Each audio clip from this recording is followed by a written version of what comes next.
course, joining us on the line from Washington, D.C.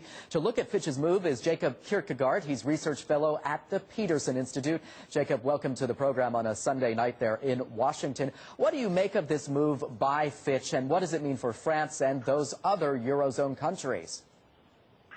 Well, I mean, I don't make much of that move particularly because, I mean, what the credit rating agencies are essentially doing is that they are looking at the markets. They're looking at, movements in the credit default swaps and the interest rates on the yields of the countries in question. And then they're saying, well, these countries don't look like AAA-rated countries in the case of France anymore, and that's why we're downgrading them.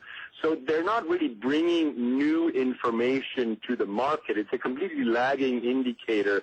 So I don't frankly think that this is going to be much more of a headline, maybe a day or two, and then the market and thereby also the credit rating agencies will have moved on. Well, the Eurozone finance ministers set to meet later today. They'll be discussing 200 billion euros in extra funding to the IMF, as well as, of course, the mechanics of that fiscal compact negotiated back in early December. What do you expect out of these meetings, and will it be enough to satisfy the market? Well, I certainly expect from the meeting among the European finance ministers that we're going to get the distribution key for who in Europe is going to contribute what. Because so far all we have is really a headline number of the intention to offer 200 billion euros to the IMF, but we don't actually know which central bank in which country will contribute what. So that's certainly what we will need, because this, I think, is the key source of uncertainty still surrounding this, what is at this point still basically only an announcement. So we need some firm commitment from individual countries.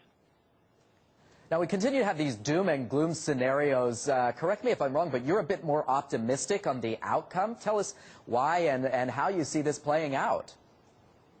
Well, I mean, I basically take a considerably more optimistic view about Europe because I look at the fundamentals in Europe, and I think that they're certainly not consistent with, even in the short term, a very deep recession in Europe. I think we will get a relatively short and shallow one, but not the kind of meltdown scenario that many people are talking about. And then I look at the fundamental political dynamics in Europe, where we now have very reform-oriented governments in place across the European periphery.